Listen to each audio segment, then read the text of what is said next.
Alors, dans cette vidéo, je vous montre comment on fait pour reconnaître des fractions qui sont égales ou pour trouver une fraction qui va être égale à une autre. Je vous ai fait, pour vous expliquer, un petit dessin ici. J'ai représenté ici ce qui peut s'apparenter à un gâteau, j'en ai partagé en 6, donc j'ai 6 parts égales et moi je vais en manger une. Donc ici, j'ai bien un sixième. Là-dessus, tout va bien. Après, si sur le même gâteau, vous voyez la partie rose, je ne vais pas la changer, ce qui fait que je garde bien cette part-là, c'est ce que moi je décide de manger. Sauf que, au lieu de faire 6 parts, j'avais partagé mon gâteau comme ça. Donc, dans mon gâteau, il y a 1, 2, 3, 4, 5, 6, 7, 8, 9, 10, 11, 12 parts. Cette fois-ci, il y a 12 parts. Si je veux manger la partie rose, il va falloir que je mange 2 parts. Des parts plus petites, mais je vais en manger 2.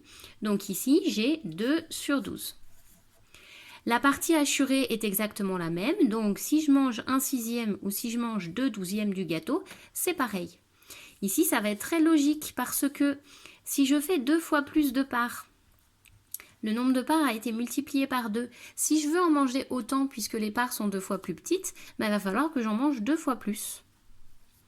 Donc si je veux être un peu discrète, je vais faire 12 parts, mais je vais en manger 2 petites. Comme ça, ça se voit pas trop, plutôt que de manger une grosse part. Mais en vrai, j'en ai mangé autant.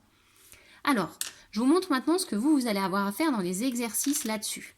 Hop, je laisse ça dans un petit coin. On va vous donner des fractions. Par exemple, la fraction 3 cinquièmes, et on va vous demander à combien c'est égal si on avait une fraction sur 20.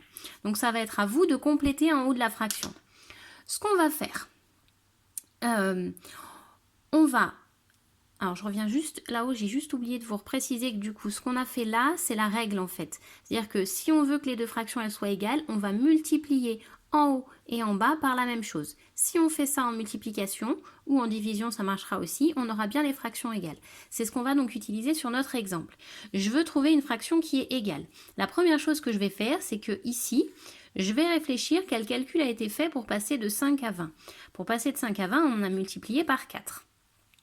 Si je veux que la fraction reste égale, il va falloir que je multiplie par 4 également le numérateur. Puisqu'on multiplie en haut et en bas par la même chose, on a bien une fraction qui va être égale. 3 fois 4, ça fait 12. Donc, 3 cinquièmes est égal à 12 vingtièmes. On a bien les fractions égales. Au niveau de la présentation, il faut que vous fassiez apparaître les flèches pour qu'on voit bien ce que vous avez fait comme calcul. Comme ça permet à la personne qui corrige, qui vous relit, de comprendre ce que vous avez fait. C'est une explication, donc c'est important de le faire. Et vous aussi, ça va vous permettre de vérifier parce que si on a mis le même nombre en haut et en bas, du coup, normalement, c'est juste. Après, il faut juste faire attention à votre table de multiplication. On va également pouvoir faire ça en division. Par exemple, si on avait la fraction 12 sur 16 et qu'on cherche combien on va mettre ici. Hop. Pour que mes deux fractions soient égales, il faut qu'on ait fait la même opération en multiplication ou en division. Donc, comme en haut, on a déjà les deux nombres, je vais réfléchir à quel calcul a été fait. Pour passer de 12 à 3, on a divisé par 4. 12 divisé par 4, ça fait 3. Puisqu'on veut que les fractions soient égales, il va falloir qu'on fasse la même opération en bas. Donc on va ici diviser par 4. 16 divisé par 4, ça fait 4. Donc 12 seizièmes est égal à 3 quarts. Donc vous allez avoir ce genre d'exercice avec des pointillés où on vous demande de compléter. Au niveau de la présentation, vous faites exactement ça avec les flèches. Comme ça fait des explications, c'est parfait. Essayez d'utiliser un changement de couleur pour le nombre que vous rajoutez. Comme ça, on voit tout de suite ici que c'est le 12 que vous avez trouvé. Et ici, on voit tout de suite que c'est le 4 que vous avez trouvé vous-même. Je continue un petit peu. Il y a des exercices dans lesquels on va vous demander de simplifier une fraction. Simplifier une fraction, ça veut dire trouver une fraction plus simple, c'est logique, mais qui va rester égale. Donc par exemple, si on me demande de simplifier la fraction 15 sur 25. Voilà, imaginons que c'est ça qu'on a comme consigne. Ce que je vais faire, hop, je vais écrire ma fraction 15 sur 25. Si je veux la simplifier, je veux trouver une fraction qui est égale. Donc je cherche une fraction qui est égale, mais avec des nombres plus petits.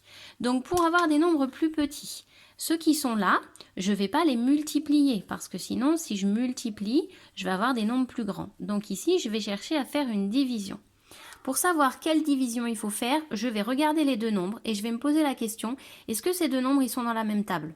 Ici, la réponse est oui, ils sont tous les deux dans la table de 5. Et bien du coup, je vais écrire ici la table de 5.